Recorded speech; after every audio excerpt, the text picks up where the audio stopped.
Good morning, everyone. It is official. As of now, I have completed 2 of the long-standing RPGs that we've been playing for over a month, which has now freed up my schedule. On today's show, let's discuss the future of the night streams and what projects are going to be moving in to replace those long-standing RPGs. Also, an update on Street Fighter 6, and let's talk about the conclusion of Zelda Tears of the Kingdom on today's Level 1 podcast.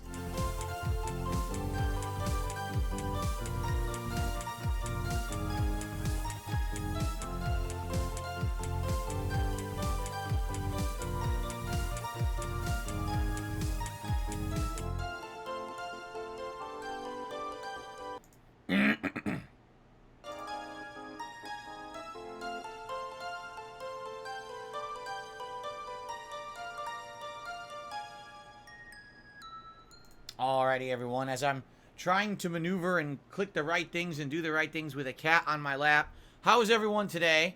I hope you're doing well. Welcome to the show. Today is Tuesday, July 11th, 2023.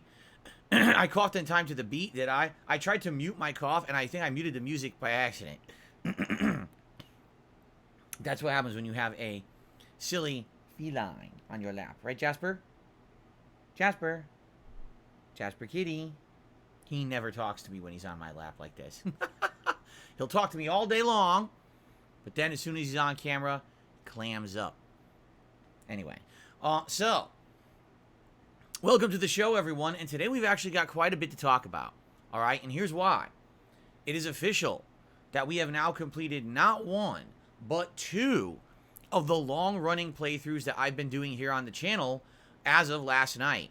And because of that, we now have options. This is what people have been asking for the last month.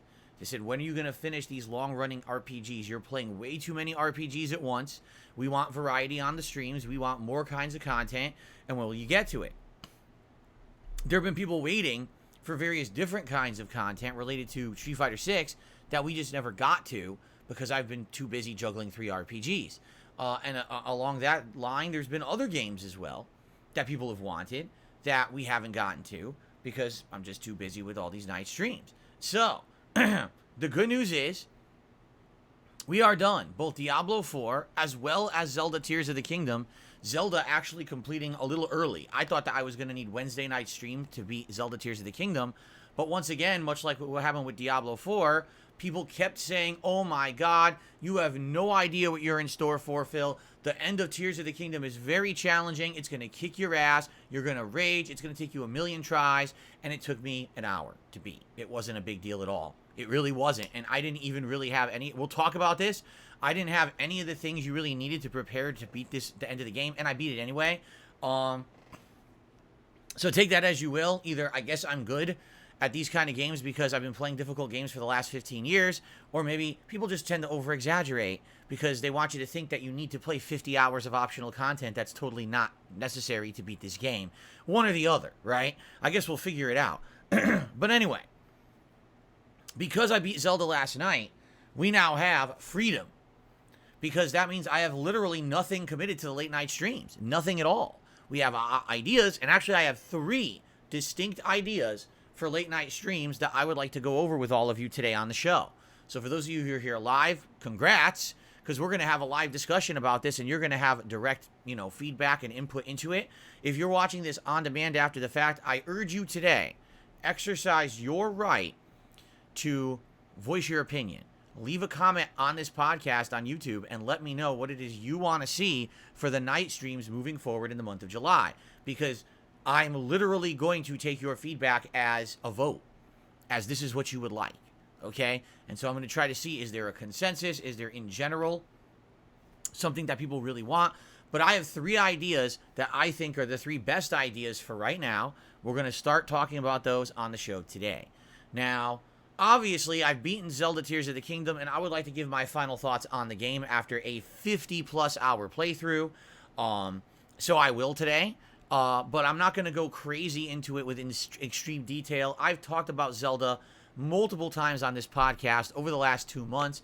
I don't feel like I need to go into insane amounts of detail again, but I will try to very briefly summarize my thoughts. And by the way, they're mostly good. You know, idiotic people on the internet who always want to try to take me out of context or make me look like I hate something that I don't. I actually liked Tears of the Kingdom. I never would have played it as long as I did if I didn't. So we'll talk about that. And also, something else. Someone wants to make some YouTube shorts for DSP Reacts, but they're curious, what is it that you, the audience, would like to see as YouTube shorts over there? And what we're going to actually do is talk about some options and maybe even put up a poll on the community page of DSP Reacts that people will vote for to see what kind of YouTube shorts would you like to see on DSP Reacts, okay?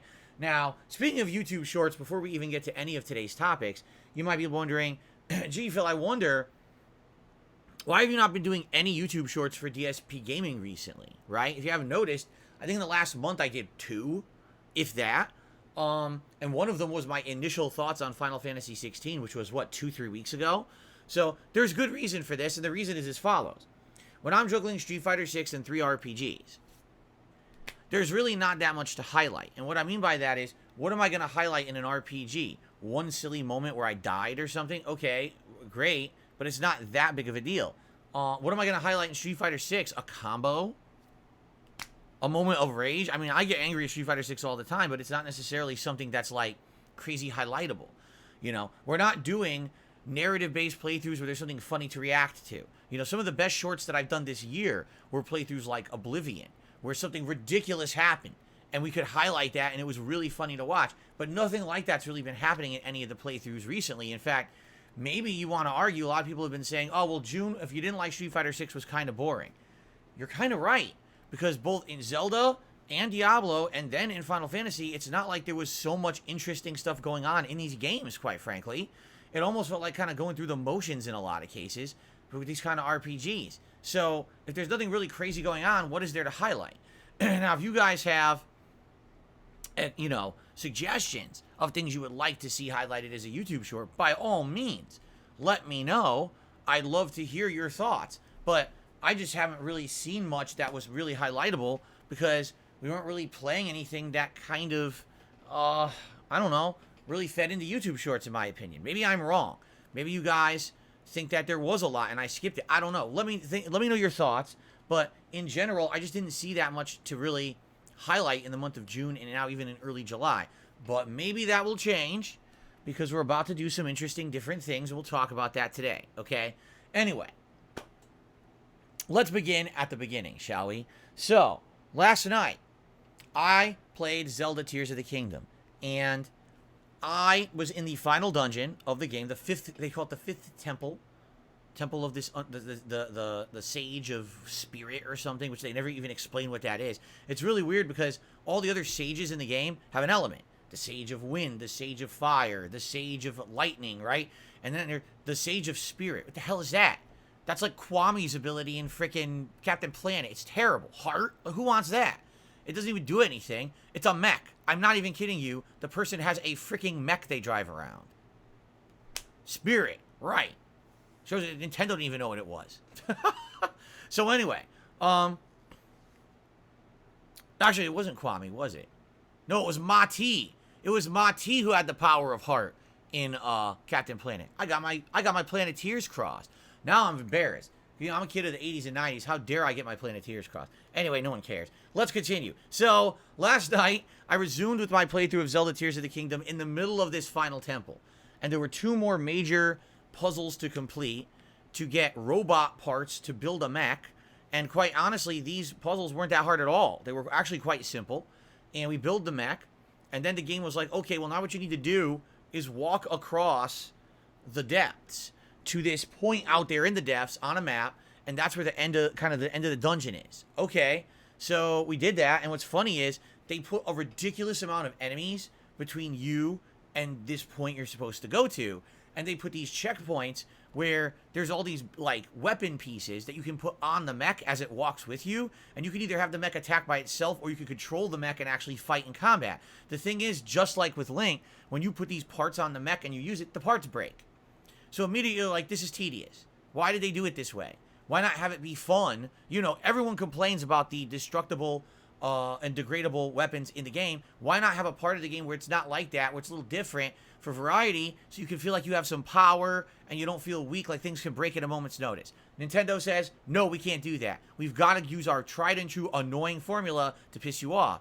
So immediately after fighting one mob of enemies and your weapons are breaking, you're like, I don't want to do this anymore. So I said, fuck it, and I just beelined it all the way to the waypoint and ignored everything. I skipped every enemy. I skipped all the checkpoints for the mech. You don't need them.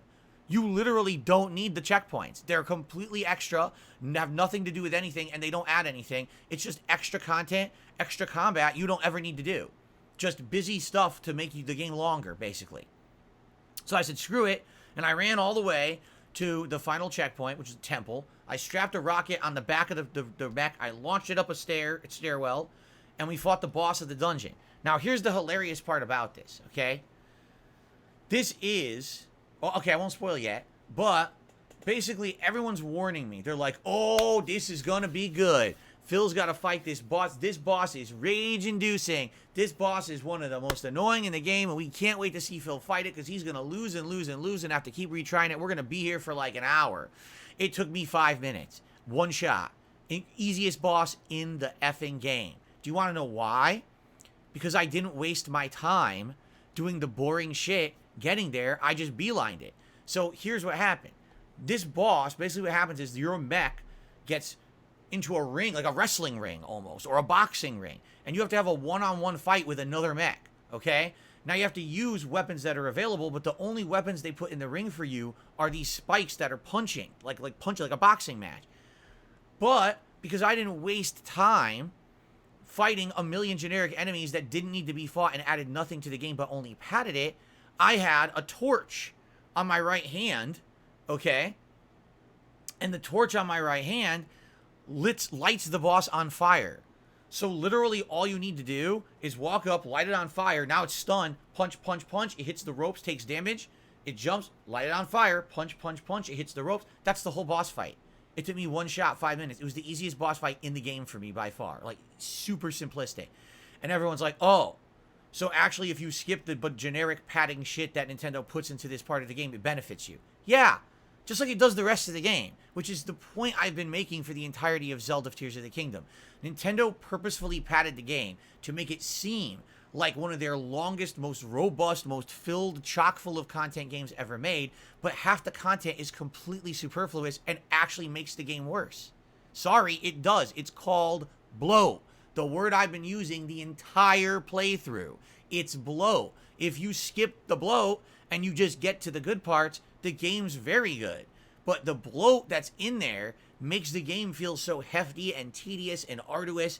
And if I had actually done it as Nintendo had intended and did all the boring fighting, I would have not had the blowtorch, in which case I would have not been able to beat the boss like that, and it would have been an annoying-ass boss fight like apparently it was for most people. But because I said, fuck that nonsense, I'm skipping your boring bullshit, and I went right to the boss, I easily kicked its ass. I guarantee you now people are going to do that. Now that they've seen that, they're going to say, oh, fuck that. Every time I play this game, I'm not wasting time in the underground on that. I'm going right to the boss and fighting him with the blowtorch because it beats him right away. What a waste of time. Seriously, like, I'm sorry. There's great parts in this game. That was 100% evidence of how Nintendo bloated their game, and it actually is detrimental to the overall experience and the enjoyment factor.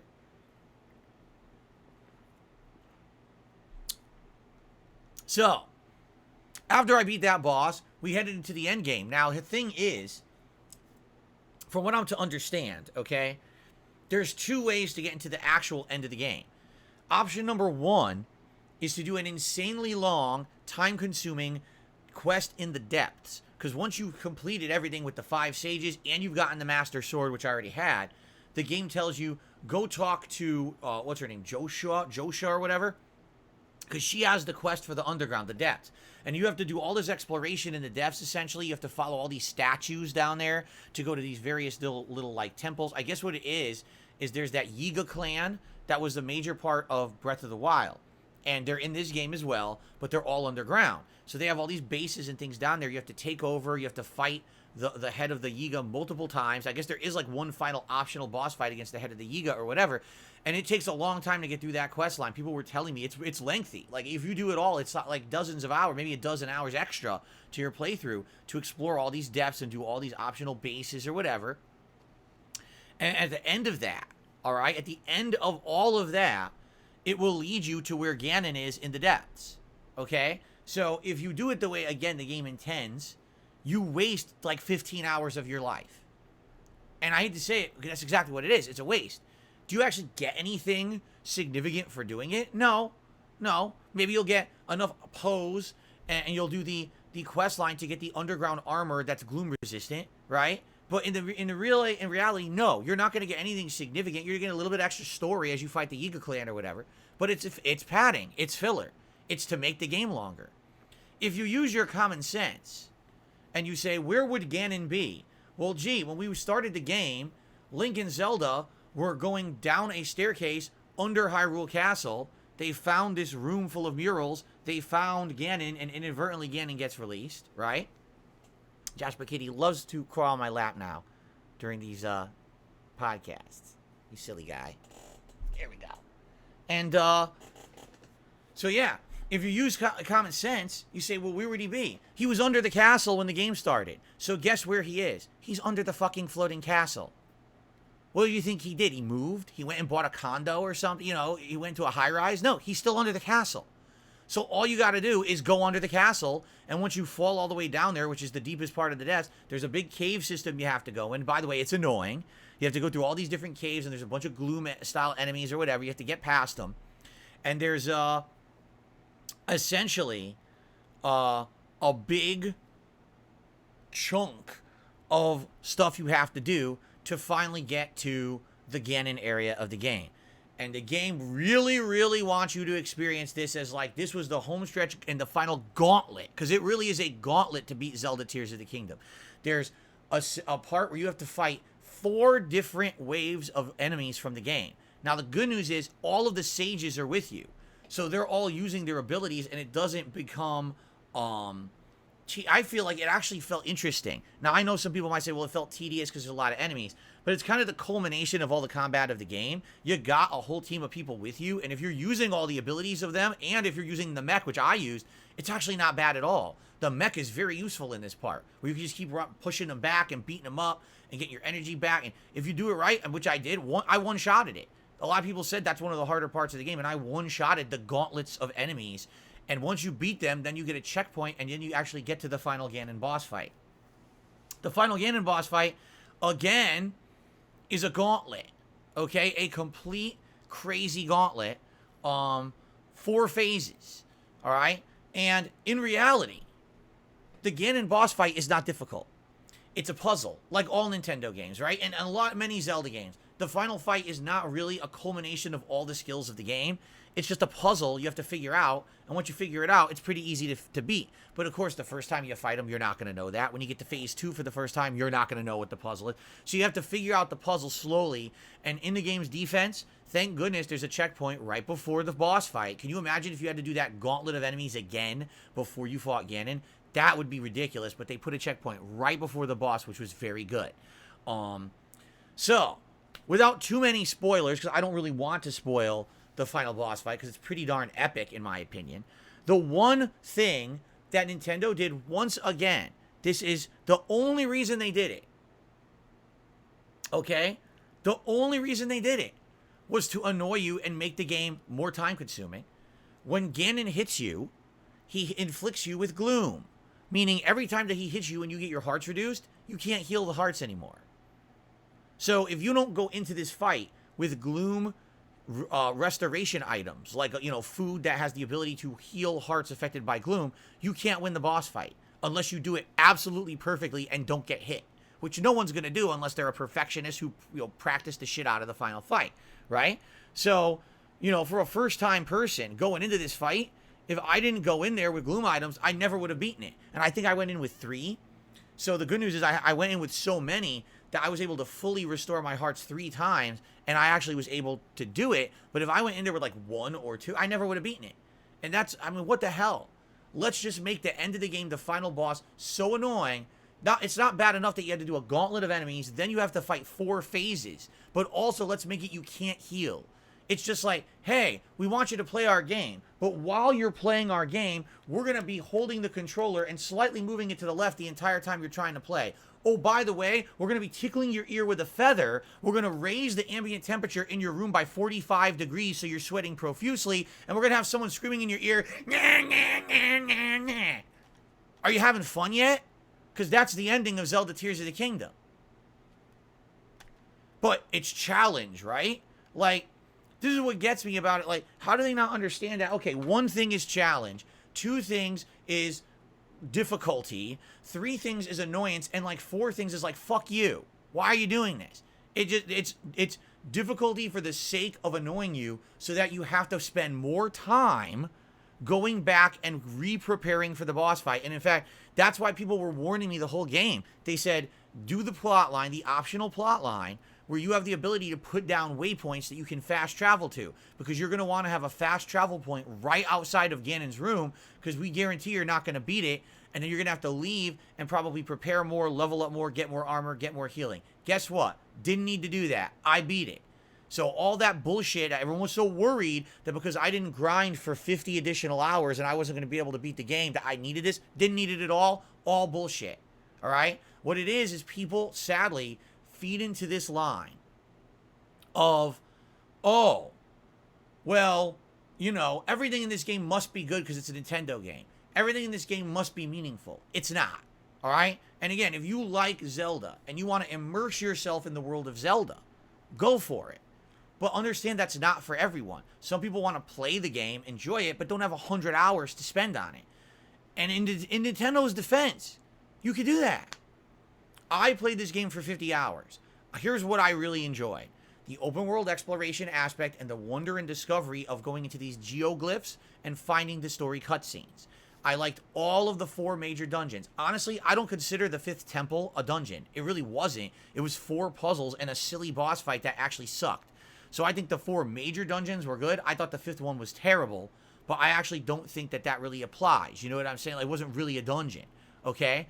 The ending, I mean, it's passable. It wasn't my favorite Zelda ending, but it actually wasn't my most hated either. I actually think that Skyward Sword's ending is much worse. I actually think that this game's ending is pretty decent, especially when it comes to, you know, the feeling like you overcame a great evil and you get some cool cutscenes at the end and everything. I was making fun of it like I always do, but I had a good time with it. You know, I think actually Skyward Sword might be one of the worst of all the Zelda games. The ending was really shitty. Not explaining much, and the final boss kind of sucked too. So I actually think that the ending of this game was not that bad at all. But what I find hilarious is people telling me my playthrough sucked and my playthrough was invalid when I skipped all the side content when you don't need any of it. Did I not prove that last night? I literally completed the 5th and final dungeon, no problem. I went to Ganon. I got through all of it. I beat the gauntlet of enemies first shot with only, what was it, 14, 15 hearts? People were like, you need 20, 30, 40 hearts. I had 15. Eat it right through it. Then you get to Ganon. The only reason Ganon's tough is because he's a puzzle and because he has gloom damage. That's it. If he wasn't a puzzle boss and it was based on combat and mechanics like it was, it would have been easy. But it wasn't. It was more puzzle. You need to know exactly what to do in each phase. And then the gloom damage is nonsense, but I went in there with some gloom healing items, and after 4 attempts, I think that's what it took me, 4 attempts, I beat it. So it took me, like I said, it took me about an hour to beat the end of the game. That's no big deal. That should be typical for like a Zelda game. About an hour to do the final fight or whatever. That's fine.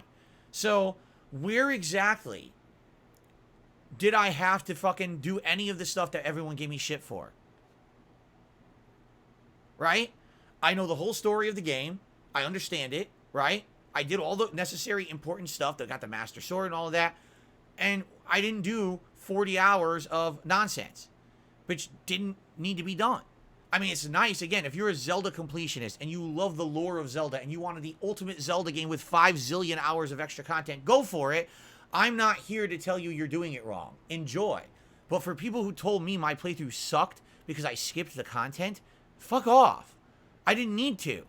Everything you told me was wrong. Oh, you'll never beat the end of the game. You didn't get the gloom armor. You didn't level up enough hearts. You don't have the right weapons. You don't have enough healing items. You need to get the checkpoint to put outside of the Ganon room. None of that was correct.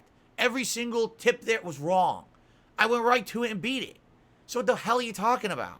At this point, it's time to stop with the bullshit and understand that these games are probably designed in a way that someone can play them however they want, and that's fine. If you want to spend 100 hours on Zelda, if you want to spend 200 hours on Zelda, good for you. But if you're someone who just wants to do the streamlined stuff and play it for 40, 50 hours, good for you too. I think that's actually part of the beauty of this game, but sadly, this is where the Nintendo fanboys interject themselves and make it a miserable experience for those who don't play it the way they want. Grow up. Not everyone's going to play a game the way you want. And everyone should be able to play the games and enjoy them the way that they want. Especially someone like me, who I have to balance this game with other stuff. If this was the only game I was playing for 2-3 weeks, sure, let me immerse myself in the world, and I would have probably went back to the Lost Woods and talked to the Deku Tree and did his quest, and I would have done the quest where you get the Gloom armor set, and I would have done other quests that I'm sure I skipped. You know, there's the legendary dragon. Dude, I didn't need to land on a single dragon besides the one to get the Master Sword, right? All the other dragons were a complete waste of time. They do nothing. They're in there just for fluff. They literally, you don't need them for a damn thing. They're just in there like, ooh, dragon, pretty, flying in the sky. You don't need the items, right? It's absolutely pretty ridiculous how much shit people gave me for my playthrough of this game, including the TikToker morons, right?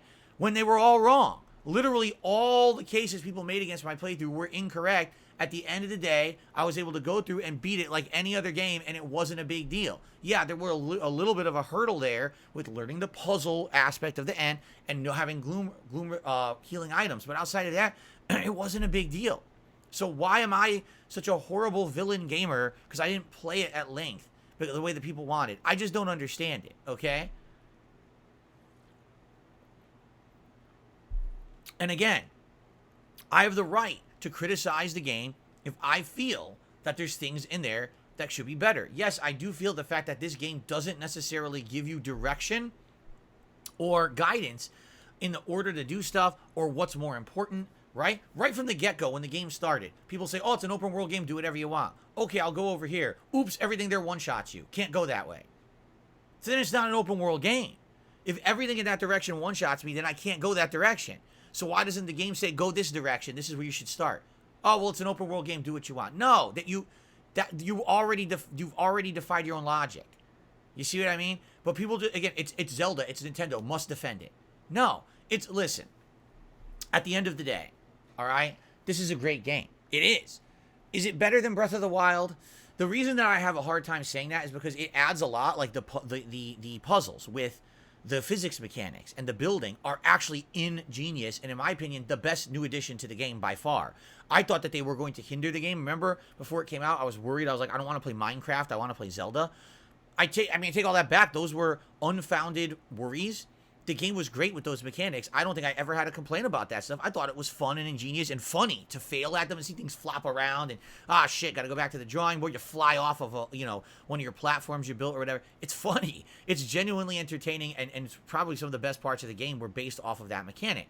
So that's great, but really that's the only thing I can tell you added to the game. The sky islands, the depths, they don't really add anything. It's just more of the same kind of exploration, and quite frankly, the depths are kind of tedious with all the gloom down there. It's just not very entertaining.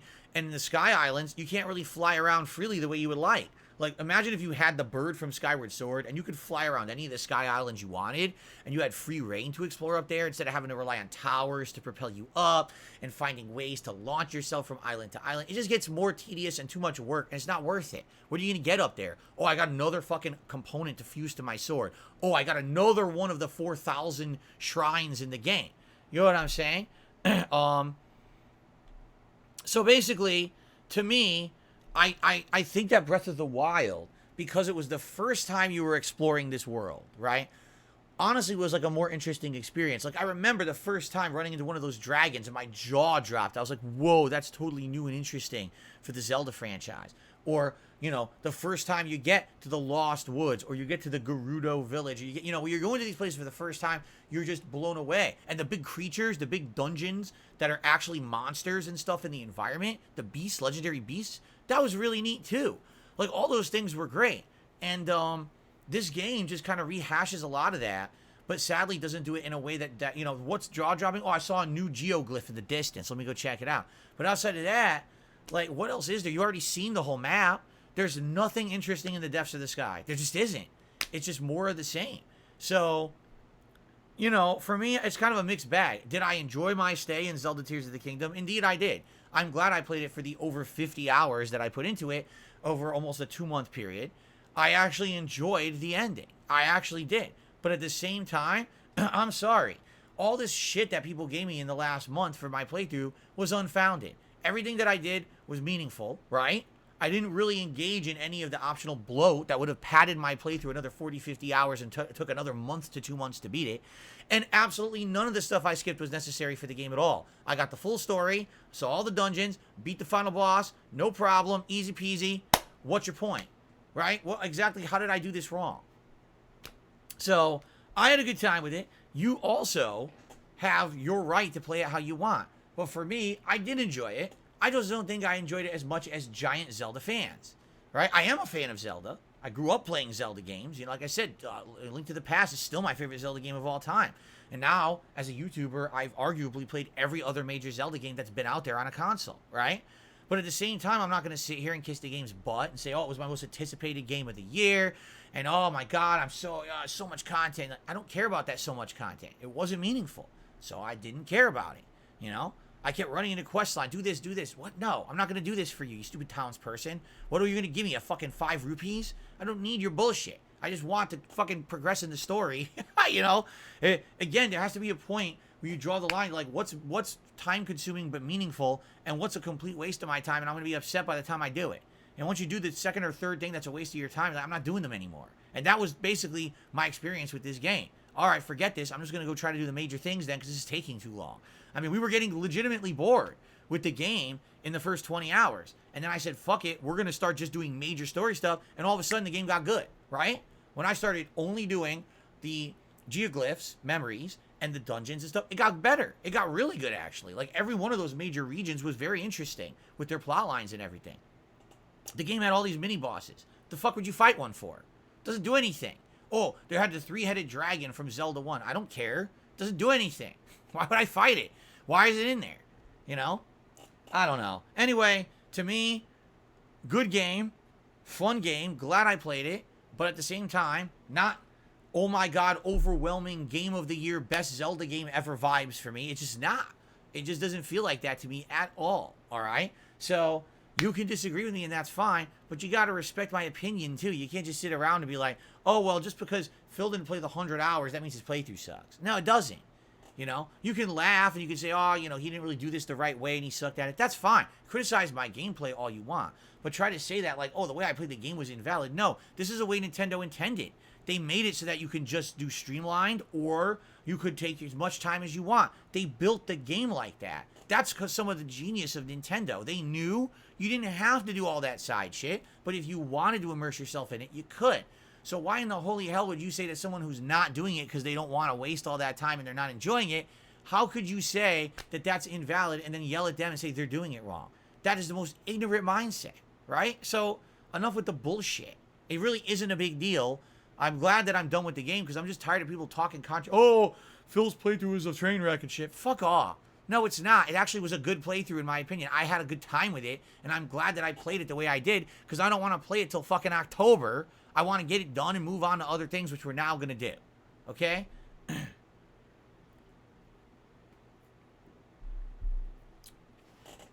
Okay.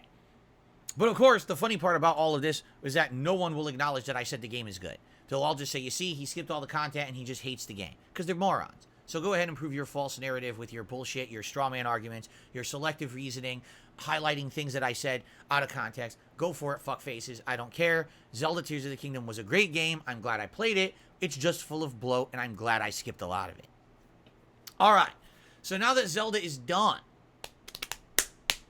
we are presented with a unique opportunity because we have the night streams for the rest of the month. The daytime streams, I'd like to continue to focus on Street Fighter 6 and Final Fantasy 16, at least for the foreseeable future. I see no reason to change that. If I keep it like that, we'll make big progress in Final Fantasy 16, which we need to do. This is a lengthy RPG, and at this point, I want to say we're only like 17, 18 hours into it, so we've got to focus more on it. And I don't want that to be changed. And Street Fighter 6, if I don't keep playing Street Fighter 6, the amount that I've been playing it in multiplayer, I will never continue to level up, and I will never continue to get better. You know what I'm saying? So, all that being said, all right, what should we do now? Because let's talk about this, all right?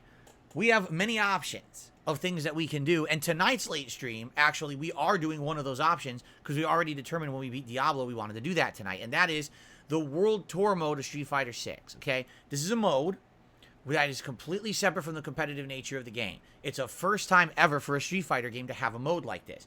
It's considered the single-player mode, where you go into a world where you create an avatar character, and this avatar character levels up while they fight people in the streets, and it could be gang members, it could be just townspeople, it could be bosses, it could actually be the Street Fighter characters that are in the game, okay? So, it's pretty interesting because I thought at first, oh, this is just going to be like an extra mode that's not a big deal. No, this mode has a significant amount of content. Just in the first 3 hours that I played it and I started exploring, I was like, dude, there's all these hidden areas, there's all these places you can platform and you can get these items and stuff. I was like, they put a lot of effort into this. This isn't just like, oh, they were like, they did it for a throwaway mode to claim that they had it.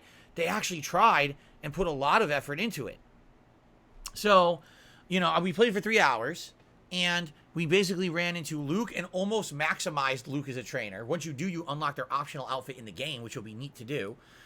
Chun-Li, and then we had just met Marisa and learned some of Marisa's moves. Okay, so that's where we left off when we played this, no exaggeration, a month ago. And then, well, I was busy juggling 3 RPGs with the competitive modes of Street Fighter 6, so we never got back to it.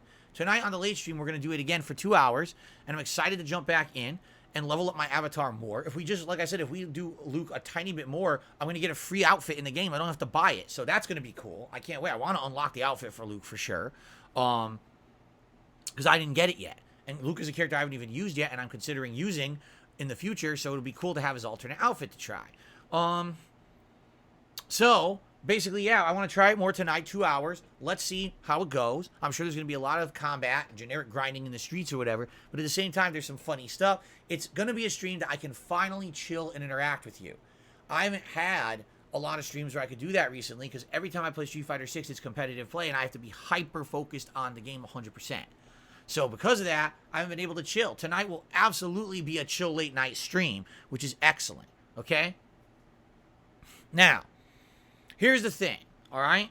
We have 3 options moving forward for night streams. I'd like to run all 3 of the options by everyone and see what they think. Option number 1 would be to have World Tour mode be a regular and be one of these games that we're alternating on night streams as constant content, because it's 20 hours long. We're only 3 hours in. After tonight, we'll be 5 hours in. But the more we play on World Tour, we're going to unlock content for the game. We're going to unlock outfits and things for the game that'll add to all the content of the game moving forward. So it makes sense we eventually do it. Just the question is, how quickly do we want to do it? We held off for a month. Is it time to make it a regular part of the schedule? So that's option number 1. Option number 2 would be to throw in a totally new game into the mix. And the game that I would like to play is Amnesia the Bunker. This is a survival horror game from the Amnesia franchise that came out last month, the first week of June, and exactly as I had predicted, all right, this game completely went under the radar for 90% of gamers. There's people who were really excited for it, and originally it was supposed to come out in May, but it got delayed for this weird reason that they couldn't get the game like certified on game marketplaces or something. It was some really weird thing that happened, and it ended up getting delayed like 2-3 weeks. And when that happened, it came out right in the middle of Zelda Tears of the Kingdom, Street Fighter 6, and Diablo 4. So when it came out, it was like a whimper while everyone else was screaming about all the other games, and no one heard it. It sucks because from what I'm to understand, it's actually one of, if not the best Amnesia game in all of them. People rated it really, really high, saying it's epic, it's got a lot of suspense, it's scary, it's got a good plot, it's got good gameplay mechanics. If you like horror, you're going to really like the game.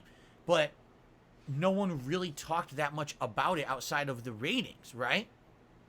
So, in that regard, I'd be happy to play Amnesia the Bunker. It's on Game Pass. I can literally get it right now, and we can start up a playthrough whenever the heck we want, and I'm down for that.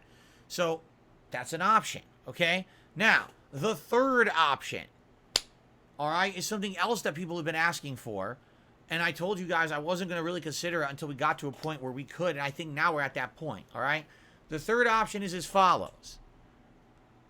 Lobbies in Street Fighter 6 where viewers can join the lobby and fight me and or each other. All right? Lobby nights for viewers. So what does that mean? It means that I would set up a lobby in Street Fighter 6, and I guess you could password protect it. So live on the stream, I'd make the password, I'd announce it to the stream viewers, and you guys would join the lobby and fight against me, and I think you'd fight against each other too, right? It's not just one person, like everyone could fight each other. So you'd have a lobby night where for like 2 hours, we're all just fighting each other. And the good thing about lobby nights would be, number one, it's not super serious. When you're doing ranked play, it's like, oh my God, I got the sweats, right? Every moment I gotta care. If my move doesn't come out, it's super serious because you hurt my rank when I lose the fight. When you're doing casual play lobby nights and stuff, it doesn't, oh, big deal, my moves dropped and I lost the match. Who gives a shit? It's just a casual match where you're trying to have fun. And yeah, to some extent, you're trying to level up and learn some tech or whatever. But at least it doesn't matter. It didn't negatively affect you when something went wrong. Who gives a shit? And if you learn something, but you didn't chance losing a ranking, that's kind of a plus, no? That's number one. And number two, people have been asking me for something viewer interactive for the longest time. And I've been so resistant because, as you guys know, there's so many opportunities where trolls try to ruin these things for us. From what I was told, now I don't know yet, we'd have to give it a shot. But what I was told is that the lobbies in Street Fighter 6 are some of the best of fighting games, meaning I can make a lobby, password protected, people join. If anyone in there starts acting a fool, oh, I'm not going to ready up and I'm going to purposely hold up the lobby on purpose because I'm a troll and I want to ruin it for everyone. You could just ban them right away. Get them the fuck out of there. Right? That's what I'm to understand. Like, apparently the system is really good.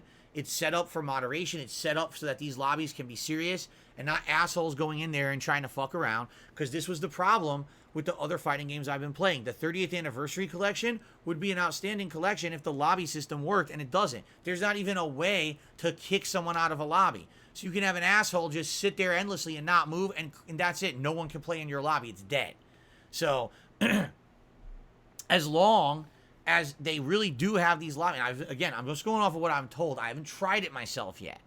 But we could try it, and hey, if it ends up working, we do a lobby, and we get tons of people coming in, and they want to play, and we all have a good time for a couple hours just playing each other with and that's the other thing. I can play with all the characters, right? I can play with Blanca. I could play with Marisa, I could play with Lily, I could play with Zangief, I could mess around a little bit with Ryu, maybe go back to Chun-Li, maybe, Dalsim. I can experiment with these characters and not have to worry so much about, oh, my rankings, oh, I have to perform. It's just messing around trying to learn, right? Trying to have fun. A little different than the ranked sweats.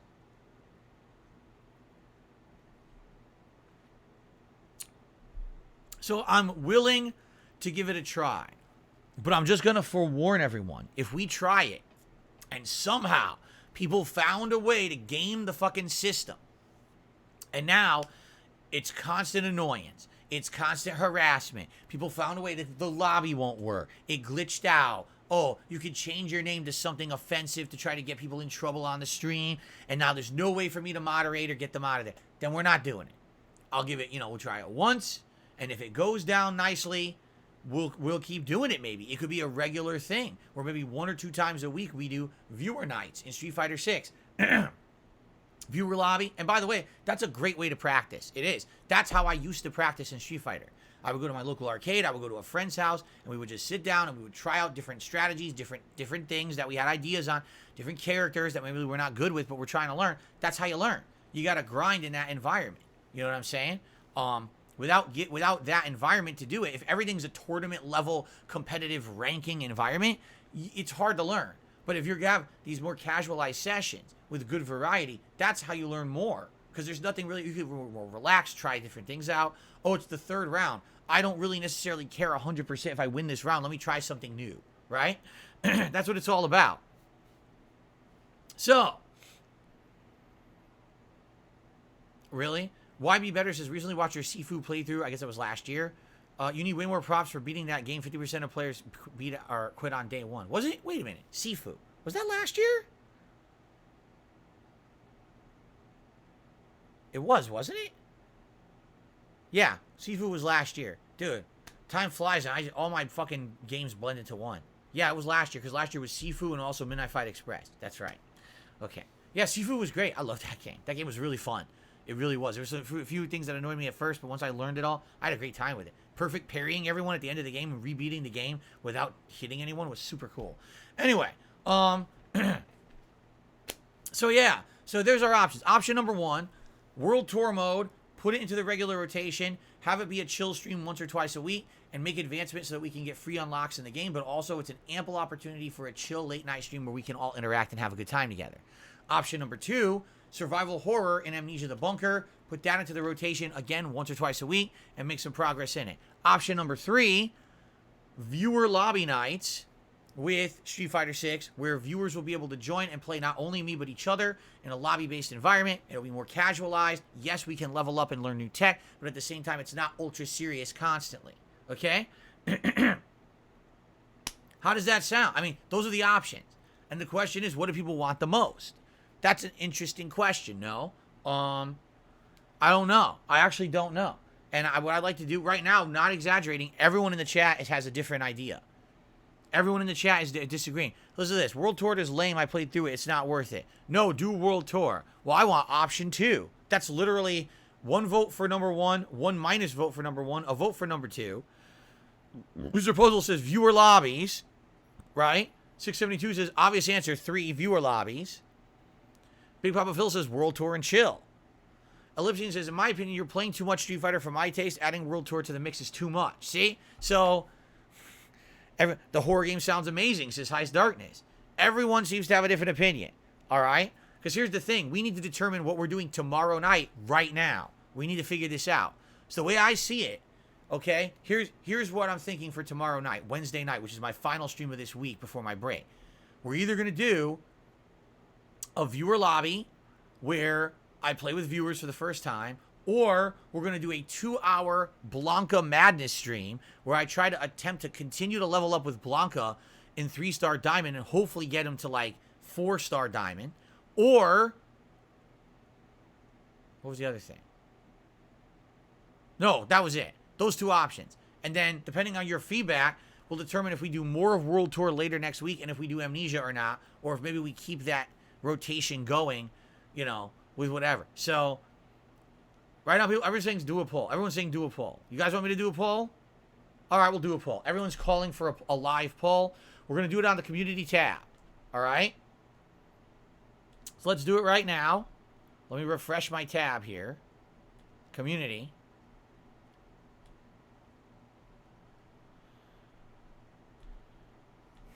Very important poll.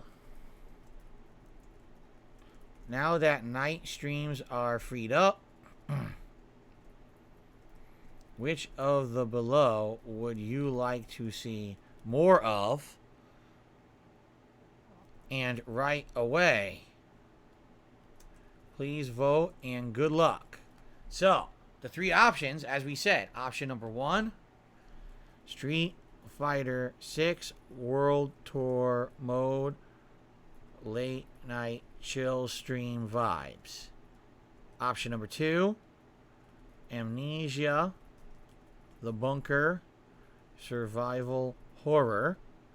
Or option number 3, viewer lobby nights in SF6, more casual fun MP with viewer interaction.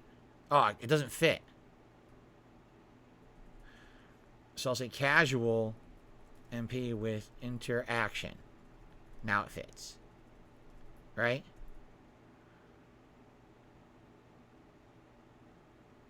Okay. So, Street Fighter 6 World Tour mode, late night chill stream vibes, Amnesia the Bunker survival horror, or viewer lobby nights in Street Fighter 6 casual MP with interaction. So the poll is live on the community tab of DSP Gaming. Please vote. I'd love to hear your opinion on this. This is very important that we get your feedback so I know what to do in the future. All right? Let's see what you guys vote for over the day, and probably by tonight's late night stream of the World Tour mode, we'll take a look at the results and we'll see initially what you guys want, and we'll go from there. Personally, I'm okay with any of those. Any of those 3 things is great. All right, so let's see what you guys want, and we'll go from there. But this is going to help determine what I do for the late night streams, next week and as soon as tomorrow. Okay, cool. Now, what else was I going to say? One other thing. So let's do the schedule. All right, and then I want to talk about YouTube Shorts over on DSP Reacts, and then I got a little bit of news to talk about, and then we'll do shout-outs. Okay, so. Schedule. Today, it's the continuation of Final Fantasy 16 on this main gameplay stream. We'll see how it goes. As you know, there's a lot of mixed feelings about this game. Some people seem to think it's the best Final Fantasy ever made. Some people absolutely hate it. I land somewhere in the middle. I'm not disliking the game. At the same time, there absolutely are parts of the game where the narrative is way too drawn out, too wordy, and boring. And some of these cutscenes and missions that are required feel like they should be side missions you can skip because they're boring. At the same time, when the story picks up, and there's big developments, I really enjoy it. So it's kind of a mix for me, and I am excited for a full 3-hour stream of it today. I'm hoping that we'll get... It seems like every time we do a full stream of this game, we get a couple hours of boredom, but then we get some major story progress. So I'm hoping to get some major story progress on today's session, and we'll see how that goes, okay? Late night stream tonight will be a chill late night stream of Street Fighter 6's World Tour mode, which I'm excited for. Like I said, I want to unlock more content. I want to have a chill stream with you guys where we can talk and relax more. It'll be a great day for that, okay? Tomorrow, we return to multiplayer of Street Fighter 6. Tonight, I'm actually going to watch tech videos for Lily. And I'm going to try to level up my Lily game. And tomorrow, we're going to go back to Lily in multiplayer, ranked multiplayer, for the first time in like a month. Seriously, I think I used her twice at the very beginning of the life cycle of Street Fighter 6. And I haven't gone back to her in any kind of serious multiplayer since. So I'm going to go back and try to use her tomorrow on the daytime stream and see how it goes. The night stream tomorrow is kind of in your hands, all right? I'm okay with Blanca and trying to level him up in Diamond. I'm okay with a viewer lobby if you guys want to try to join me in Street Fighter 6. And I'm okay with starting Amnesia the Bunker. I'm okay with any of those 3 things. So it's kind of dependent on your feedback and how this poll goes today. We'll help determine what I end up doing. So we'll talk about it, and we'll go from there, and we'll see what we want to do tomorrow night, okay? I'm off from streaming on Thursday. Hope you all have a great and safe day. If you watch any content here on the channel or on my sister channel, DSP Reacts, enjoy. Please remember, engagement is key at this point. Liking the videos that you're enjoying and leaving comments on them of any kind. It could literally just say, just leaving a comment to help fill with the algorithm today. That helps a ton. Engagement is key. You know, I stopped talking about engagement a lot recently, and because of that, engagement on my channel went, it's my fault.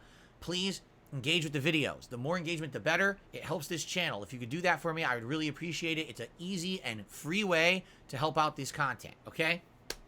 When I come back on Friday, it's Street Fighter Friday. So, first stream on Friday, I am going to be using a new character.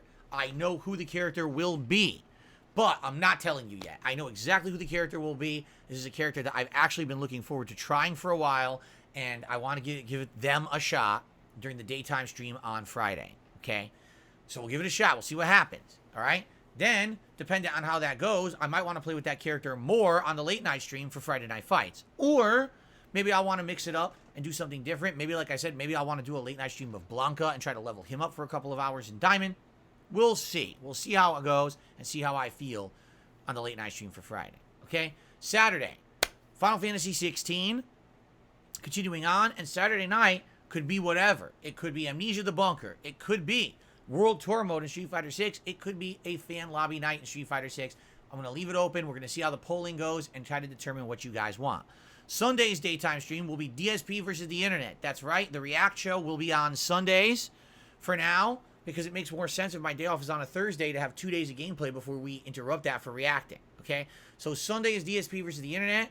Again, Sunday night is open and could be anything, any of the options we've discussed. Monday will be more Street Fighter 6 multiplayer with a late night stream of whatever. Tuesday, more Final Fantasy 16 and whatever. And Wednesday, more Street Fighter and whatever. So there you go. The night streams are completely open, dependent on how these streams are going.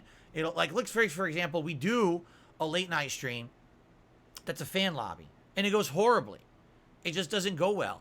the system doesn't work right, we got trolling, we have no way to control it, then I'm just not doing it ever again. And we know, don't put that into the rotation, do other stuff, right?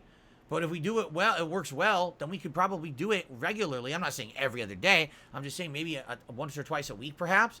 That could be really fun, right? Or what if we start Amnesia the Bunker and it's great and now people want to see more of it? Well, that could start becoming regular too. You understand? So let's see how it goes. All right, I'm excited. I'm excited to see how World Tour Mode does tonight as a late night chill stream, because we haven't done it in a month and I've wanted to play this mode and make progress and unlock stuff in the game. I think it's going to be a fun stream tonight just to relax and have a good time together. So I hope you'll come back tonight, okay?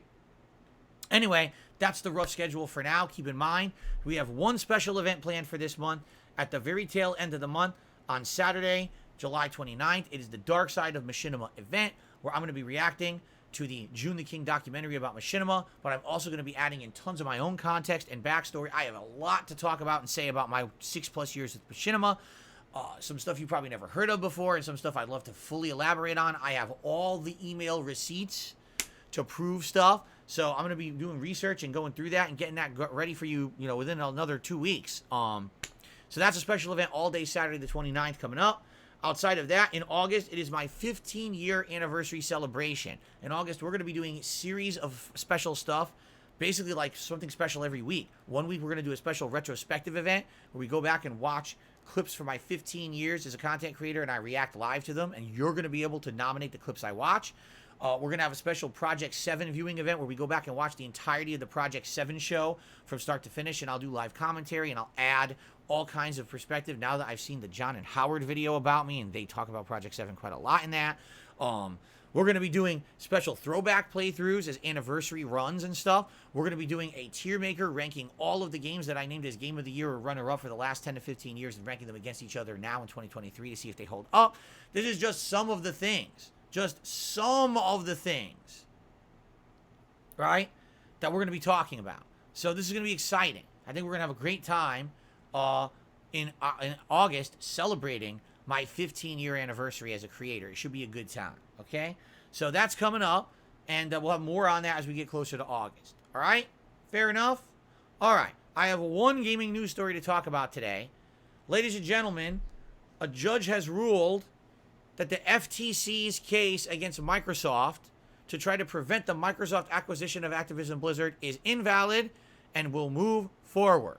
Now, the FTC is already suing Microsoft for another reason related to this, so there's still chances that the thing could get shut down, but the federal judge essentially, after hearing all of those rulings last week or 2 weeks ago, right, Jasper? You remember that? Remember all the news about that, the court case? Basically listened to all of this and said it's bunk, okay? And Phil Spencer, of course, the head of Microsoft Gaming, kind of summarized it best. He says, "We're grateful to the court. They swiftly decided in our favor. The evidence showed the Activision Blizzard deal is good for the industry. The FTC's claims about console switching, multi-game subscription services, and cloud don't reflect the realities of the gaming market." And he's right. Most of these people who've been criticizing the acquisition and saying things don't even understand what they're talking about. They say things like, oh, you know, because of cloud gaming, Microsoft would have a monopoly on this or that or this. And you're like, what are you talking about? Like, no, there's nothing to do with it. Like, it's like you don't even understand what cloud gaming is to say something like that. Like, how could you even say that? It just doesn't make any logical sense. Like, they actually were saying things such as, oh, anyone who's a subscriber to Xbox Game Pass is automatically fully using the cloud capabilities, and that's why, you know, Microsoft would have a monopoly on it. It's like, that's not true at all. I have Game Pass. Am I using the cloud? I think the only thing I use the cloud for is to do backup game saves. That's it.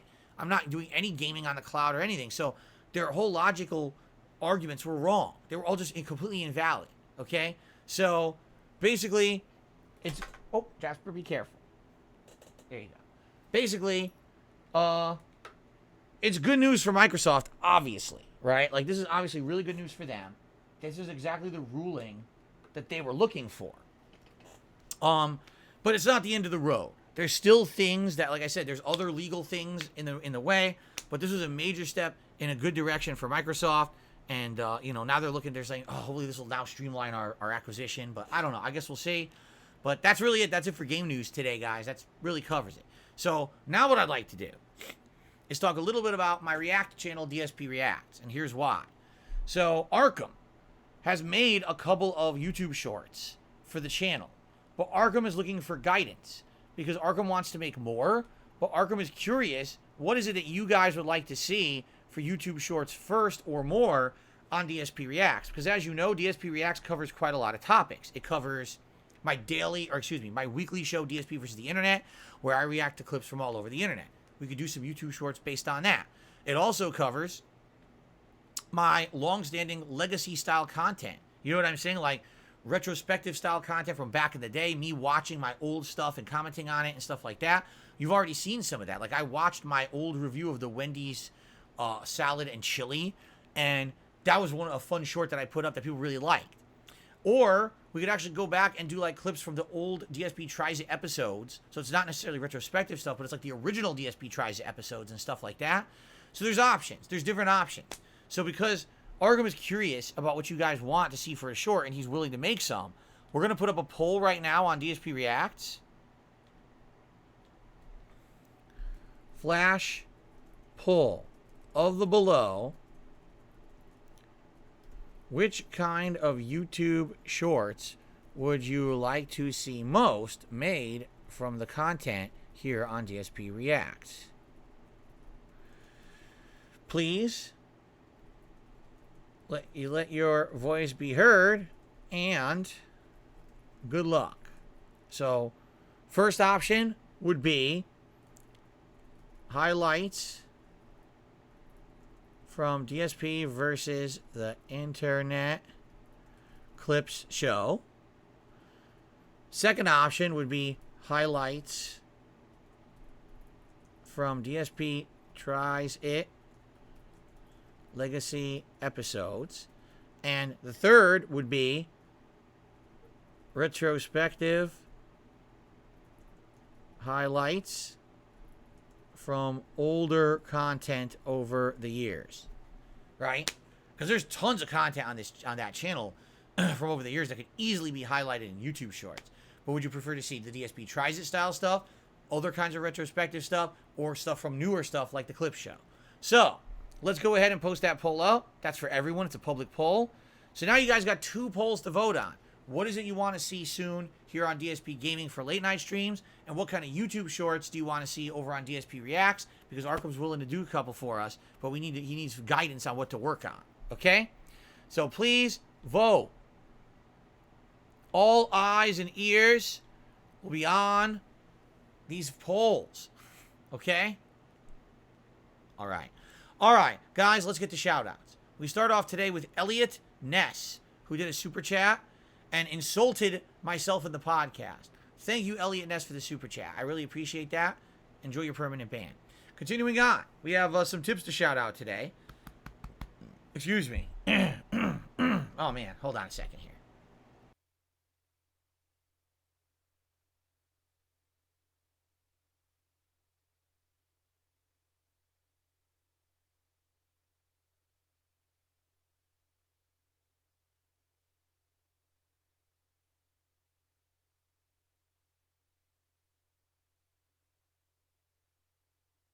Sorry, I had to clear my throat. I had like a frog in there. I had to clear it up a little bit. Okay.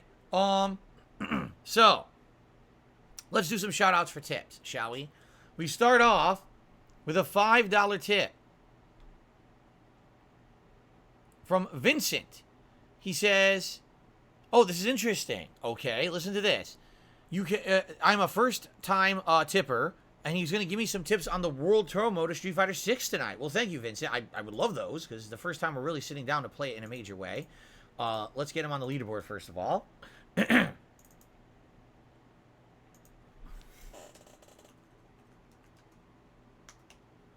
Okay. Cool. All right. So Vincent says, you can maximize your bonding with the masters of the World Tour mode by farming money to buy items that you can give them. You can farm money with the minigame called Scraphead. It's located in the junkyard near the Promenade in Metro City. You give Luke about 20 items of Red Elevator 8. Isn't that supposed to be Resident Evil 8? It is, isn't it? It's supposed to be like Resident Evil, like you're giving them a video game. They're sold in Bathurst Beach, where DJ is located. Oh, we didn't even find DJ yet. Interesting. So if we didn't get DJ yet, then maybe we can't do that yet. You know, we've almost maximized Luke.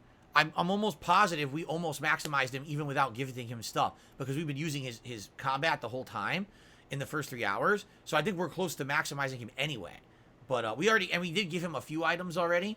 So I think we're right there. But thanks, that's interesting. So basically give him the video games is what you're saying. They're calling it Red Elevator 8, but it's supposed to be like RE8. Get it? Like Resident Evil 8. Okay. That's cool. Thank you for that advice. And we'll try to apply that tonight.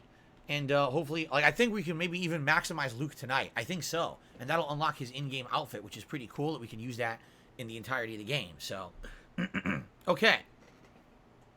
Continuing on. Let's see here. Snowcrawl tipped me $1, so I think you should refrain from doing too much Street Fighter. It alienates your core audience.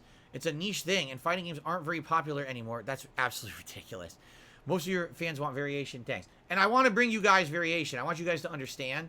I don't want everything to be Street Fighter 6. But there's different aspects to the game. World Tour Mode is literally not competitive Street Fighter 6. It's completely different. It's not even the same gameplay. It's a completely different game. It's like playing Yakuza. So it really does feel like a different game. However, I hear you. We don't want every stream to be Street Fighter. So like I said, if we want to get Amnesia the Bunker in there, you know, I'm okay with that. Another thing that we could consider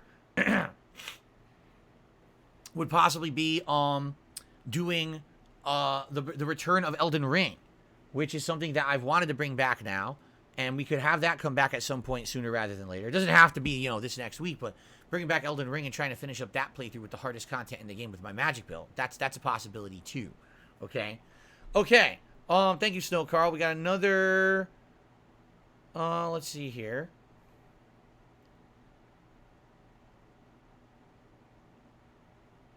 I got $1 tip. Someone says, if you say you like Tears of the Kingdom, I can't dispute that.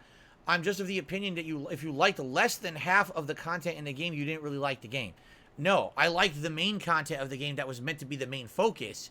I didn't like the stuff that was all completely superfluous to the purpose of the game. The purpose of Tears of the Kingdom is to save the kingdom from Ganon. And everything I did in the game led to that. Doing the geoglyphs, the cutscenes that gave the backstory to explain Zelda and how she became something that leads you to get the Master Sword. How to beat the 4 major dungeons. How to help the 4 major races that live in Hyrule. And then getting the 5th stage and beating the game. That's the game.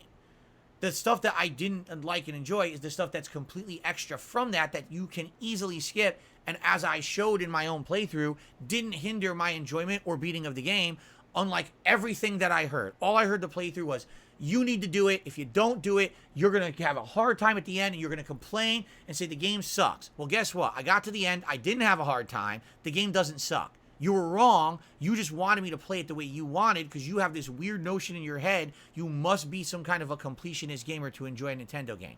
Wrong. Wrong. I liked it. Okay? So, hate to tell you, even though you may say things, it's because you have things in your own mind. Take your notions out of your mind. Listen to what I'm telling you. I liked the game.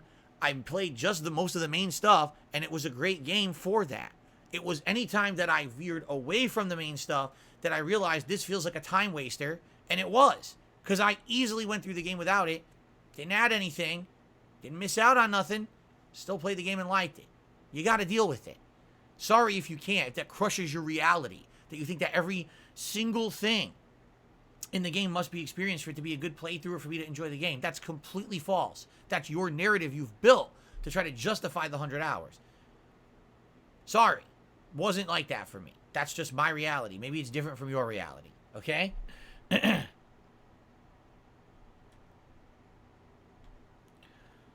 JDTV has tipped me $1. What's going on, JDTV? Thanks for the support today. It's good to have you here. And by the way, I want to say, once again, thank you. He did send me that information a week or two ago about an improvement to my streams called the Devoom Pixu or whatever. I just can't. I have no money for it right now. I was actually considering doing something like that. And what this is, it's just a device you can put behind you, and it's programmable, and you can put pixel art on it. You could have, like, logos. You could have all kinds of stuff on it. I thought, oh, that'd be really cool for the streams. I was looking into it, and then what happens? Well, you know, my fucking food processor has to break. I say food processor, it's food disposal or garbage disposal, among other things. Like, can't do anything with that right now. Okay, I'll look into it eventually if I can get it. That's something I would like to do to maybe improve the streams. We'll see. All right, anyway. So, he says, what's up, Phil? I hope you're doing great. Honestly, I feel it's totally fine to put more focus on Street Fighter 6, knowing that especially you enjoy the game so much, since the Street Fighter franchise is what you're most known for. I love the idea of seeing World Tour mode, custom lobbies, and the ranked multiplayer.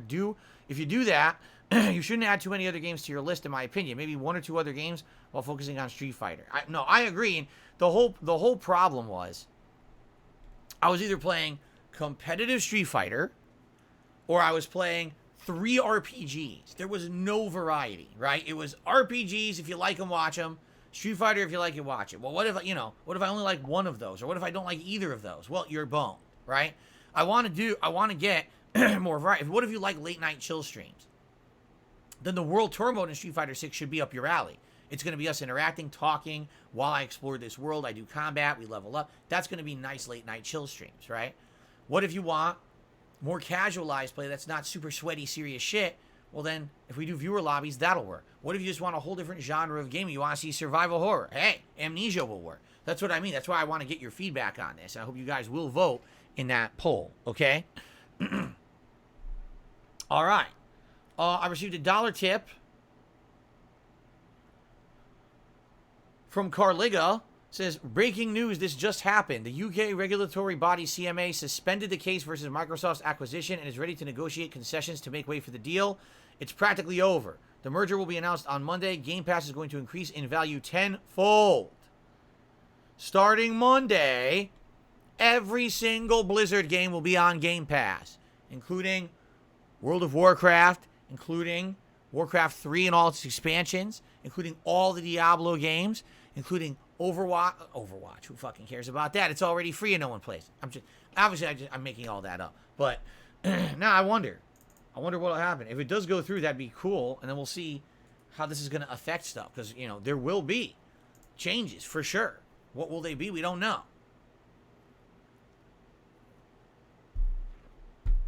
We'll find out. All right, let's continue on.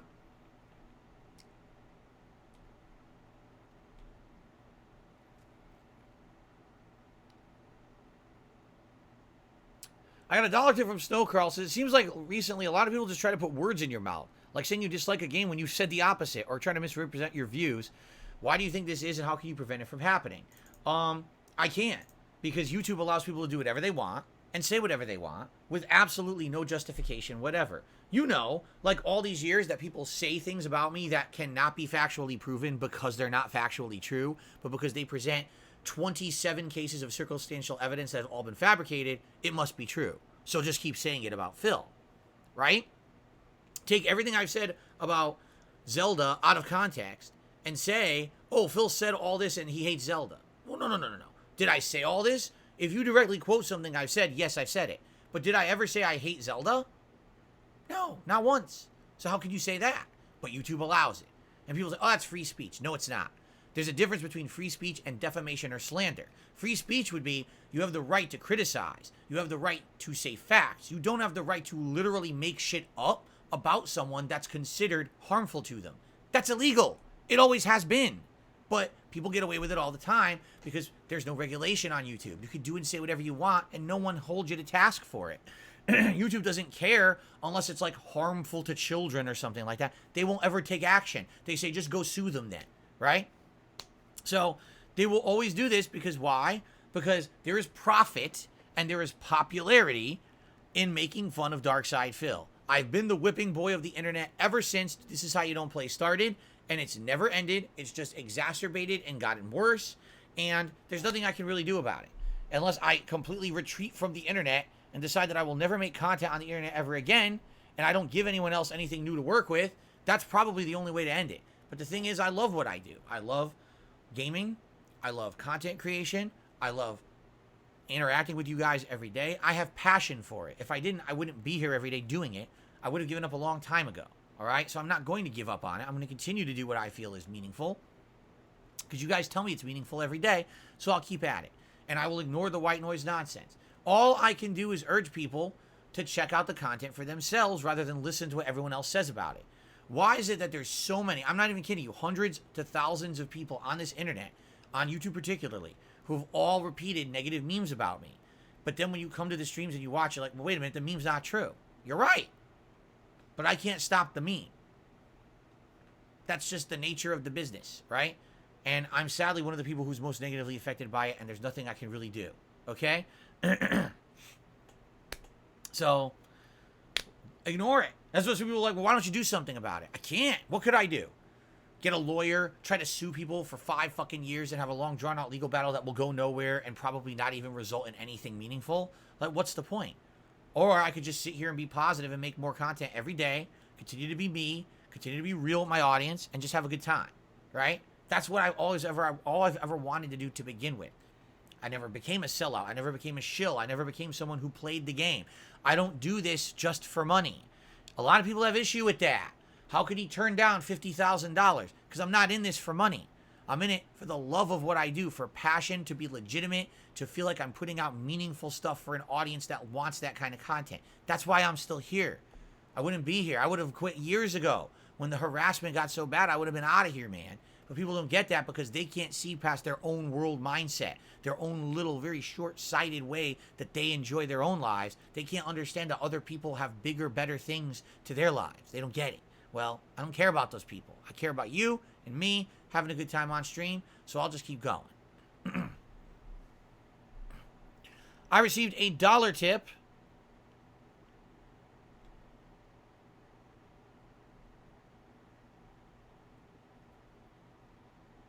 Someone's not even making a point. If I personally felt a game was bloated and filled with boring, meaningless tedium, I wouldn't say I liked it. But I didn't do the tedious stuff. I did the good stuff, and the good stuff's good, so I like it. How is this so hard to understand? I really don't get it. The way Nintendo made Tears of the Kingdom. Here's the meat of the game. It's really good. Here's all this extra stuff. You can do it if you want, but if you're someone who doesn't have a lot of extra time or you have 100 hours to play, you don't have to do it. You could just focus on this stuff over here that's really good. So why wouldn't I think the game is good? What don't you understand? I mean, do you have any common sense in your fucking head? I don't know what else to say. Yes, I can like the game, even though I don't like the side content of the game. If you don't understand that, I don't know what else to say. You got to mature up a little bit. Again, it's like to you, it's like, well, either you love it or you hate it. No, that's not reality. Reality is not black and white, yes and no, good and bad, like and hate. That's not life. The sooner you learn that, the more mature mindset you have, the better.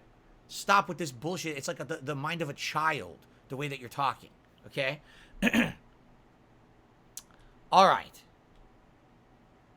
JDTV tipped me another $1. He says, no worries regarding the Davoom device. Take your time. I feel it'll definitely improve your setup. Obviously, you don't have to buy it now. It's up to you. I have an idea regarding viewer lobbies. You do a viewer lobby tournament. See, I don't even know how that works. I have absolutely no idea how anything like that works. Tournaments or whatever. I know that you can set up online tournaments or whatever, but I don't know how they work. I haven't given them a shot because, for me, all this time, it's either been competitive, ranked, or playing RPGs. There's been no time to do other stuff outside of that. And if I didn't play as much ranked as I did, I wouldn't even be as good as I am at the game right now. I'd be way behind. So I needed to play it the way I have so far. Now, we're going to have some schedule freed up because I beat 2 of the RPGs. So now we can try to dabble in this other stuff. So I don't know how the tournaments work. If someone has ideas you want to share, let me know. I'd be open to suggestion. Okay? Okay.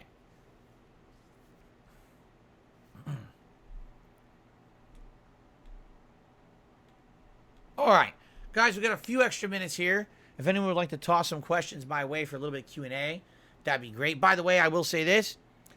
Thank you to those who support my content. It would be great if you could support my streams today, whether it be a like on the stream for engagement purposes, perhaps a super chat or a super sticker, maybe a membership or a gifted membership. We did sadly lose a bunch of members over the course of the last 1 to 2 weeks. It'd be great to build up the member numbers on the channel again. That helps tremendously, so please consider becoming a member if you like the content. And, of course, tips are also great. Thanks to anyone who tips.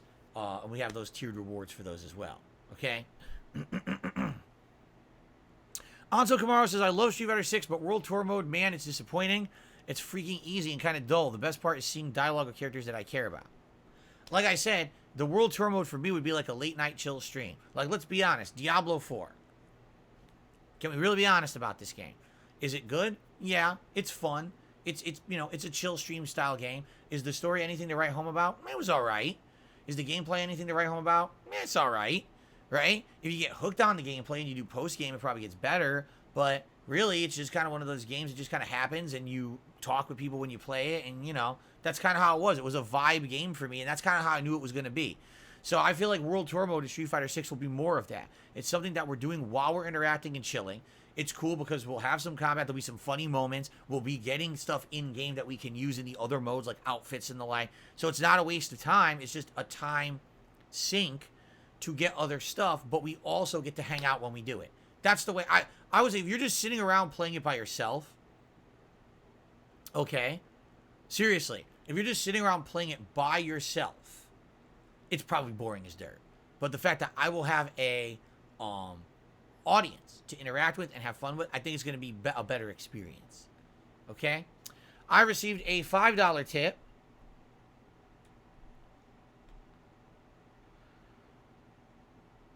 Okay, so this is also, I believe, from Vincent. So he's following up with more information. He says, in the Bather's Beach, you can buy 20 times character items. So, for example, they have Beaujolais for Minot, jellied eels for Cammy, celery chips for Lily, antique playing cards for JP, knockoff Blanca-chan dolls for Blanca. Why would you give Blanca knockoff dolls of his own doll? And he likes that. He should be pissed that someone's making knockoff dolls. The answer lies in the heart of love for Kimberly. I guess it's supposed to be music. Bow Bow Bro sticker for Jamie. Okay. For the other characters, there's all kinds of items.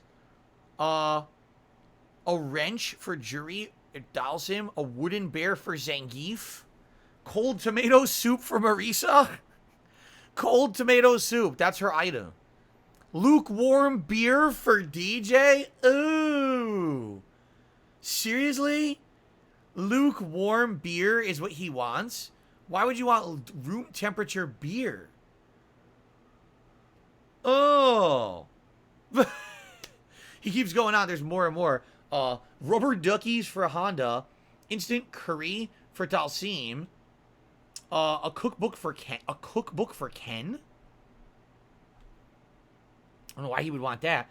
Natto for Guile. I don't know what natto is. A canned herring for Chun-Li. Instant soba noodles for Ryu. And that's it.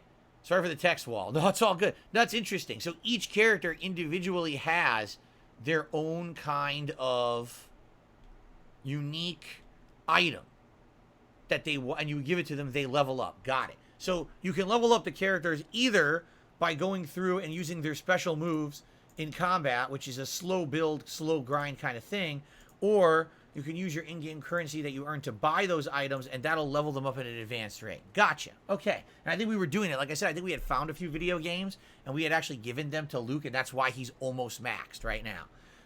Interesting. I'm a little questionable about some of those items and how they apply to the characters, but I guess it doesn't really matter in the scheme of things, right? It's not that big of a deal. Doesn't need to canonically make sense. When am I watching the Mario Brothers movie? I already did.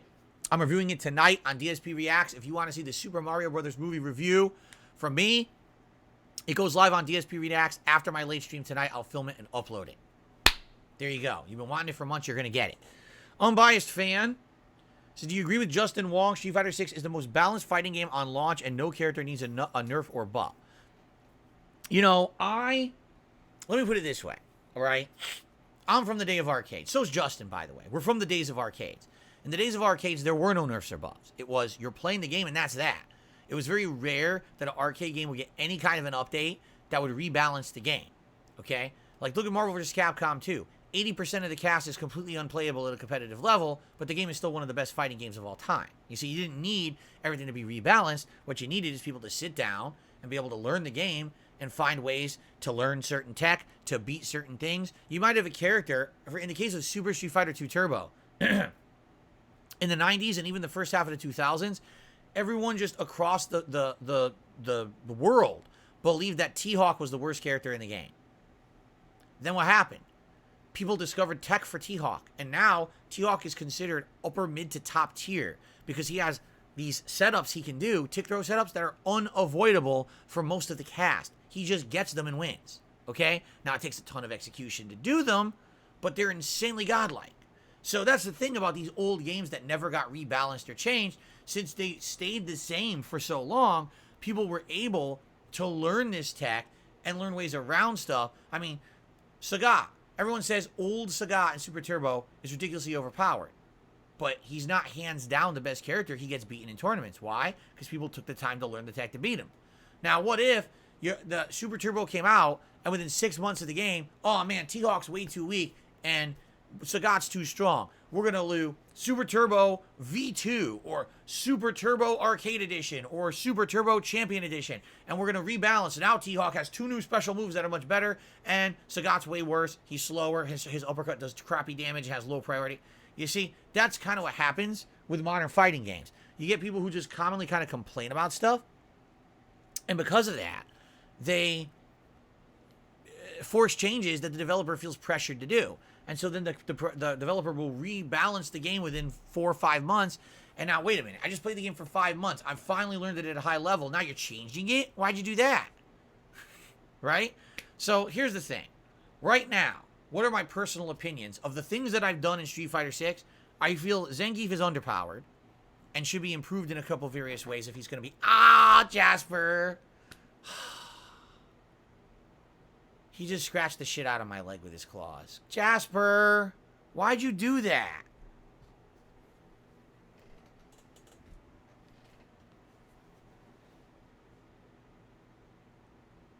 Yeah. God damn it, Jasper.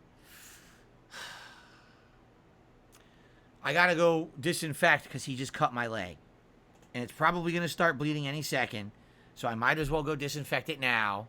Alright, let me mute the mic. I'll be right back.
Alright.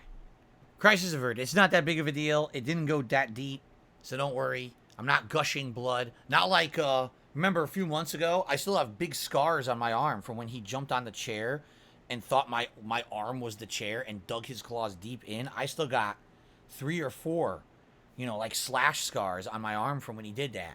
But this ain't that bad. It's just a scratch with a little bit of, blood, but it's not a big deal. I disinfected it. It should be fine. Sorry about that. Obviously, didn't interrupt the podcast there. Now, what were we even talking about? What was I speaking of when I got into? I literally have no recollection of what I was talking about. I've lost entire train of thought. What was the discussion? Amputations? Oh, amputations are becoming a lot more sanitary. Wait, we weren't talking about amputations. What are you talking about? What were we talking about?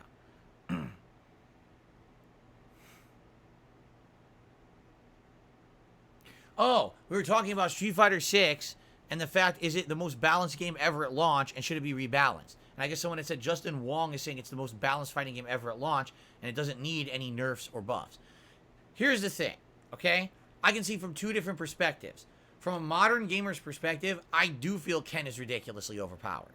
I think of all the characters, he's just ridiculous. Like, why does he have all these advantages and no disadvantages? Why can I perfect parry Ken, but he can mash Dragon Punch and beat me through my own counter hit that's supposed to punish his move for being perfect parry?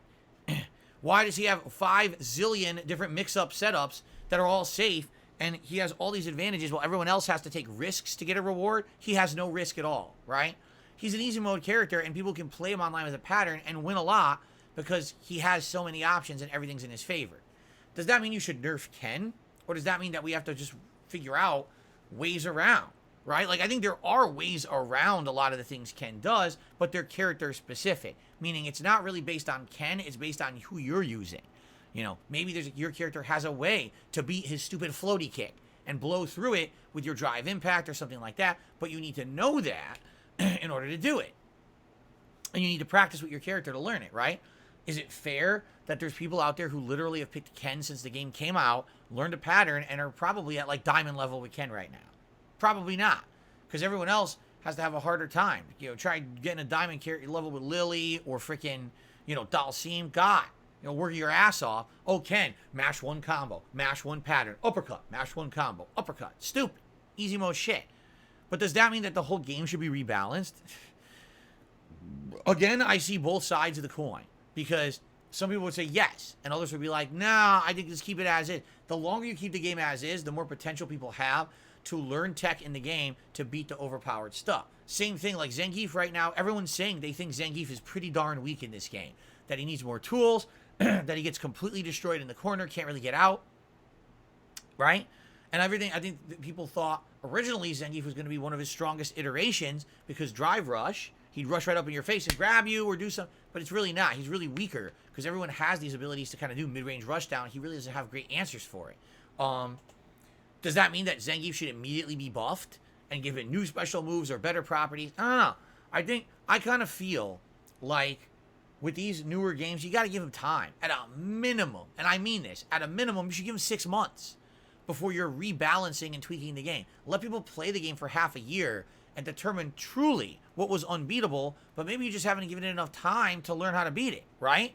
Maybe that, yes, right now I think Ken's overpowered. I don't want them to immediately change the game. I think they should wait. I think it's bullshit that I rage when I fight an easy mode asshole online who's just fucking spamming a pattern and beats my ass. Like, that's stupid, but I think there's ways around it, and it challenges you, okay, to try to get better at the game as well. By playing and learning strategies around stuff. So, I don't think that we should necessarily rush for patches and rush for rebalances. If, in the long term, it is determined by the entire competitive community that something does seem pretty unfair, unbalanced, then that's different. But I don't think that's... we're way too early on right now. No. Jasper, you're not crying on me now. You already hurt me once. I think it's way too early to determine that. Only a month into a game and people are whining they want the game changed. That's ridiculous. So... Now, is it the most balanced fighting game ever at launch? I don't know. To be honest, I haven't really played fighting games competitively in so long. I couldn't even tell you if anything in the last 10 to 15 years was balanced at launch. I can tell you this. Street Fighter 4 Vanilla was not. Absolutely, there were characters like original Sagat, or old Sagat, or not old, Vanilla Sagat, that were way overpowered and had too many advantages. And then they changed that with later iterations. But I haven't been following competitive fighting games in a while. I can't definitively answer the question because I'm not in it. Justin, that's his thing. That's all he does. He plays fucking fighting games. So he would know way more than me. I would trust his opinion 10 times out of 10. So, yeah. Okay. Let's see here.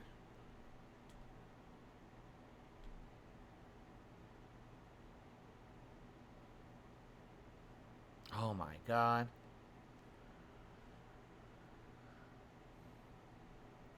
Another person still talking about Tears of the Kingdom. I thought we were past this. All right, this is the last thing I'm saying about Tears of the Kingdom. I am not telling you you can't like the game or call it good. I apologize if I came off that way. I'm saying that I determined whether a game is good differently than you. That said, I do think that people tend to think you dislike games when you don't, because you tend to talk way more about what you dislike about a game than what you like about it when you're playing.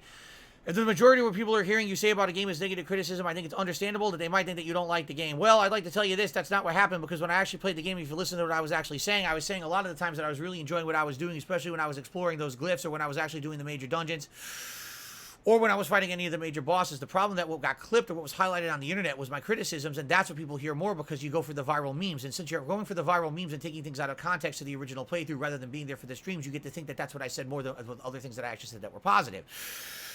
So the best way that you should approach things in life is to actually do a little bit of research before you make a judgment. And if you actually were here to watch my streams, you would know that I liked the game or that I hated it, and that's the truth of the matter. So I don't care what anyone else says about what I liked or didn't like about the game. I have my own opinions, and those are the truth, and I don't care about what anyone else says. So you should listen to what the person says, take it from the horse's mouth, and not from whatever asshole does who's trying to make a meme on the internet and make money off of it. Okay, thanks for the tip.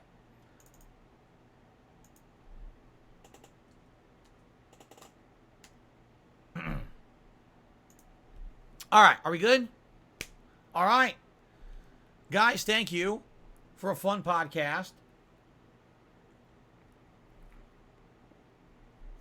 I hope you enjoyed the show. And please vote. Your opinions are very important to me.